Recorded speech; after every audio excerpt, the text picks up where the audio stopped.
Welcome. So before we launch into the notes, I just want to work through this PowerPoint presentation in which we're going to be defining circular functions, sine and cosine. You don't need to write anything down. I just want you to sit back, relax, and take this information in. We're going to start with a unit circle with a center A. And of course, because it's a unit circle, by definition, the radius is 1. So here is our center. I then am going to draw a line out, and I'm going to call this point E. And we know that this length is 1 because it's just the radius. The next thing that we're going to do is draw in an angle theta and label intersection B. So I'm just going to draw a line here. I've created an angle, which we're going to call theta, and this intersection point here, I'm going to call B.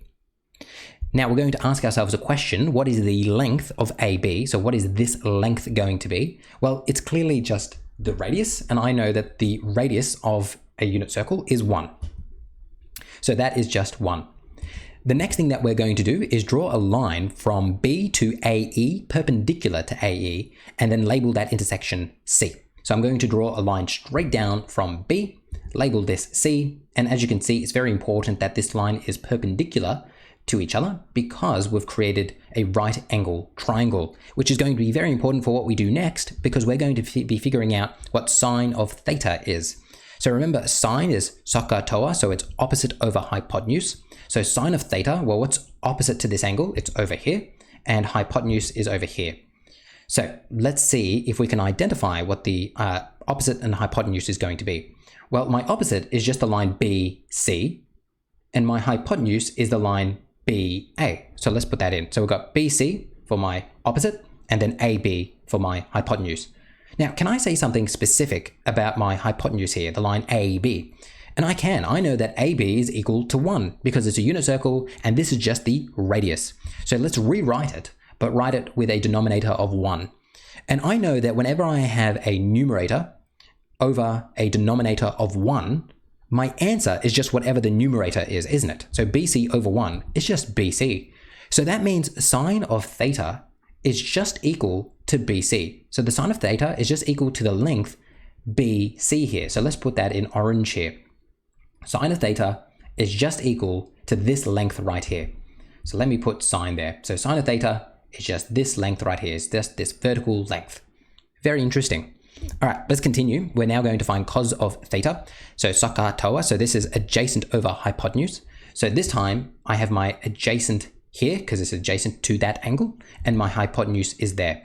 And again, I can say that my adjacent is AC this time and my hypotenuse is again AB. And again, we know that AB is 1. So it's just AC over 1, which means it's just AC. So cos of theta is just equal to the length AC. So let's put that in red there. So this length is equal to cos of theta. Perfect. Now, this is very important information because what we're now going to see as we move on here is this. And this is telling me some very key information that you must know. So what is it telling me? It's telling me that the length here, so this horizontal length, is my cos length. And it's just the horizontal length here, and I'm on a Cartesian plane. So this therefore represents my x value. So cos of theta is just my x value, and that's why I've written cos of theta equals x. So cos of theta is just my x value. My sine of theta is just this vertical length. So in other words, it corresponds to the y-axis, the y value. So sine of theta is equal to y. Sine of theta is equal to y. Let me go back there for a second. Sine of theta is equal to y because it's just this vertical distance here. This is very important information that you must just burn into your brains. So cos of theta is equal to x and sine of theta is equal to y. Okay, now having that burnt into our brains, what we now need to do is memorize certain values for sine of theta and cos of theta for certain angles. So we're going to be subbing in these angles into the theta position here and seeing what values we get out. So if I have an angle of 0, and of course degrees or radians is just both 0 in that case, what is sine of 0 and what is cos of 0? So I'm putting 0 into this spot right here. So that means I need to take this angle here and I need to make it 0. So I need to make it small. So as you can see, I'm making it small. And I really want you to take note of what's happening to my sine value and my cos value. So as I'm making the angle very, very small, my sine is getting smaller and my cos is getting bigger. So watch again as I make it very small. My cos is getting bigger, my sine is getting smaller. Until I get to the point in which I have a 0 angle. And now, can you see that sine of 0, it doesn't even exist. It's not even there. My sine line isn't there anymore. So sine of 0 is 0. But do you see here that cos of 0, well, now it's just all the way to 1. So cos of 0 is 1 because it's just the radius of the circle, isn't it? All right, next we're going to go to the angle of 90 degrees, or in radians, pi on 2. So I need to start making my angle a bit bigger. So as you can see, sine is back now. I'm making my angle bigger. And take note of what's happening here. My sine is becoming bigger and my cos is becoming smaller as my angle gets closer and closer to 90 degrees or pi on 2. So as I'm getting closer and closer to it, my sine is getting very big until I get to this point right here. And as you can see, this is 90 degrees here. Now here, my cos is gone. It's no longer there. So cos of 90 degrees or cos of pi on 2, same thing, is 0. And sine of 90 degrees or pi on 2 is 1 because I've got a y value of 1 here. And then we keep on going. Let's now go to 180 degrees, which is pi.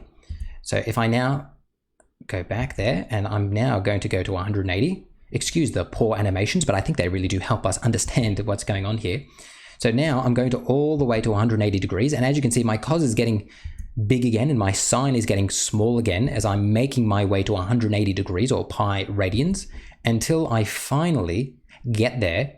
And as you can see now, my cos value is -1. So cos of 180 degrees or cos of pi is -1, and sine of 180 degrees or sine of pi is 0 because sine no longer exists. And then we're going to continue to 270 degrees. So if I go to 270 degrees or 3 pi on 2, let's see what happens. Maybe you can predict what's already going to happen. So as you can see, my cos is getting smaller, my sine is getting bigger as I slowly make my way to 270 degrees, also known as 3 pi on 2. We're slowly getting there. So as you can see, I'm nearly there until, wait for it, I'm there.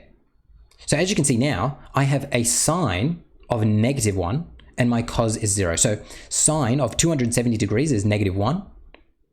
And cos of 270 degrees, or 3 pi on 2, is 0. And then we go all the way back to 360 degrees, or 2 pi, so we're slowly making our way up. And you can take note of what's happening to cos and sine here as we're doing this. Eventually what's going to happen is we're going to make our way back to where we started. So cos of 0 is the same as cos of 360 degrees. And as we're there, as you can see, now I have my cos of 360 degrees is 1, and my sine of 360 degrees is 0, back to where I started. So hopefully this just kind of gets your head around what we're going to be talking about in this lesson. This is just kind of give us some context as to what sine and cos are and what it means when we're finding the angles of certain sine and coses. So hopefully this has given you a good appreciation of what's going on here.